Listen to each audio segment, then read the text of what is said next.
జగన్ జనం కోసం ఆయనో కలగన్నారు. అలాంటి ఇలాంటి కల కాదు. అది ప్రతి మధ్యతరగతి కుటుంబం కష్టం తీర్చి సంపద సృష్టించి రాష్ట్రాన్ని ఆర్థికంగా పటిష్టం చేయాలన్న కల. కష్టాలెన్ని వచ్చినా ఆ కలను ఎక్కడా మధ్యలో ఆపలేదు.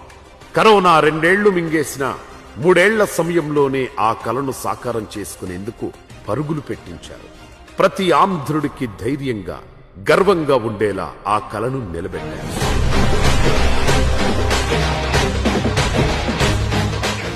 సముద్రమంటే కంటికి కనిపించేంత దూరంలో నీళ్లే కాదు, అపార సంపదను దాచుకున్న జలనిధి. భవిష్యత్తును భరోసాను మోసే పెన్నిధిలా చూశారు. ఆ ఆలోచనలోంచే 4 పోర్టులు 10 ఫిషింగ్ హార్బర్ల నిర్మాణానికి నడుం బిగించేలా చేసింది.